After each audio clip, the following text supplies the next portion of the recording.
Retorika kosong ala Hasto dan kawan-kawannya soal parcok dan operasi bansos.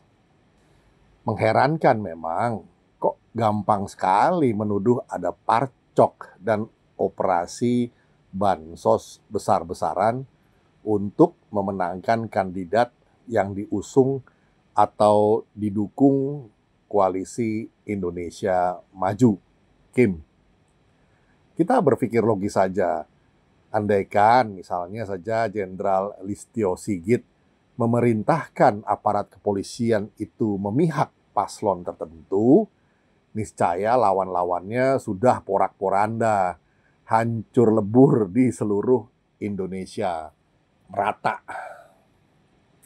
Tapi Hasto bersama koleganya Deddy Sitorus, Adian Napitupulu, Jarod Saiful Hidayat, Ahmad Basarah, dan Roni Talapesi menyampaikan dalam konferensi persnya baru-baru ini, Kamis 28 November 2024, bahwa kandidat yang diusung PDI Perjuangan itu berhasil menang di 200-an kabupaten atau kota. Termasuk yang dibanggakan Hasto dan kawan-kawan adalah Pilkada Jakarta dan Bali. Walau Pilkada Jakarta masih menunggu keputusan akhir nanti dari KPU. Tapi perhitungan cepat mengindikasikan paslon Pramono Rano unggul 50%-an, lebih sedikit katanya. Sementara Ridwan Suswono 40%-an. Dan paslon Dharma Pongrekun dan Kunwardana itu 10%-an. Kira-kira begitu. Loh, kok bisa?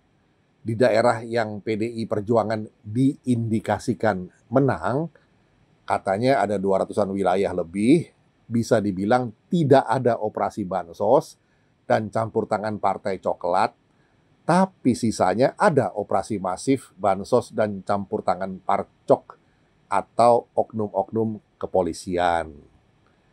Ini aneh, menuduh terjadinya kecurangan masif merata di setiap daerah, tapi toh tebang pilih juga wilayahnya. Kok jadi contradictio in terminis begitu? Ini kan sesat pikir alias logika ngawur. Mereka berenam, yaitu Hasto dan kawan-kawan, itu bicara di konferensi pers dengan menggebu-gebu menuduh adanya parcok, operasi bansos. Jawa Tengah katanya bukan lagi kandang banteng, tapi kandang bansos dan parcok. Waduh. Dan tidak lupa mereka mengindiskreditkan Pak Jokowi. Katanya Jokowi masih saja dituduh terus membela kepentingan keluarganya, oligarki, dan seterusnya. Kayaknya ini sudah jadi lagu wajib ya, yang mesti terus mereka kumandangkan. Gaya menggebu-gebu mereka berenam itu jadinya hanya retorika kosong dan berkesan penuh bualan. Jadi contoh pidato murahan berlandaskan asumsi dan kebencian belaka. Konferensi pers itu cuma jadi forum ngambek bergaya anak kecil yang kalah main kelereng. Sibuk menyalahkan cuaca, bunyi klakson truk yang mengganggu konsentrasi mereka. Sehingga kalah dalam kontestasi. Ini bikin malu saja. Ada 543 wilayah, provinsi, kabupaten, kota yang menyelenggarakan pilkada.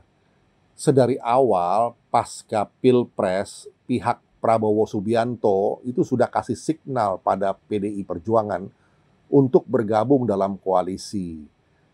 Tapi rupanya ajakan tersebut diabaikan alias ditolak ya oleh PDI Perjuangan. Katanya sih mereka masih sakit hati dengan Jokowi. Megawati mau bertemu dengan Presiden Prabowo asalkan tidak ada Jokowi di kubu Prabowo. Ada lagi yang menambahkan katanya Gibran mesti dianulir kewapresannya. Nah, ini sebuah kondisi yang sangat tidak mungkin. Lagi pula persyaratan macam begitu sangatlah kelihatan sekali sifat kekanak-kanakannya.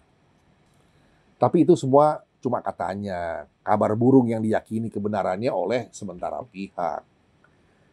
Yang jelas, PDI Perjuangan memutuskan sendiri untuk tidak bergabung dengan Kim Plus atau Koalisi Indonesia Maju Plus.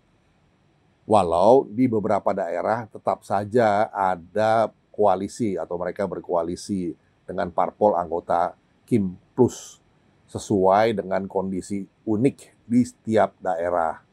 Jadi, tidak di semua daerah loh PDI Perjuangan sendirian. Mereka juga ada yang bergabung dengan Kim Plus. Sebetulnya lebih elegan kalau mereka berenam, yaitu Hasto dan kawan-kawan itu mau belajar dari Irma Chaniago, sesama politisi yang terlihat lebih matang dalam bersikap. Terhadap Pilkada Jakarta misalnya, ia mengakui strategi Pramono yang tampil dengan warna orange, itu warnanya Persija ya, ketimbang merah banteng sebagai pilihan yang cerdas. Memang Pilkada Jakarta masih menunggu keputusan KPU apakah bakal ada 1 putaran atau 2 putaran nantinya. Tapi kata Irma lagi, bagi yang menang nanti mesti didukung dan bagi yang kalah mesti menerima kekalahannya dengan legowo. Tidak usahlah mencari kambing hitam.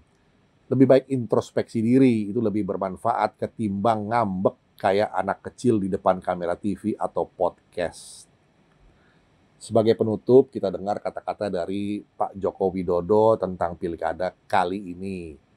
Beliau bilang, alhamdulillah seluruh tahapan pilkada berjalan dengan baik. Saya mendengar pilkada berjalan aman, lancar, baik yang kita harapkan menunjukkan kematangan kita dalam berpolitik, dalam berdemokrasi. Saya kira sangat bagus sekali. Dan ingat, kepada calon kepala daerah yang unggul dalam perolehan suara sementara agar tetap rendah hati. Jangan jumawa yang kalah nanti 5 tahun mendatang masih ada kesempatan untuk ikut lagi. Saya kira itulah kematangan dalam demokrasi. Karena menang atau kalah dalam kontestasi politik itu hal yang lumrah saja. Biar bagaimanapun kita tetap bersaudara.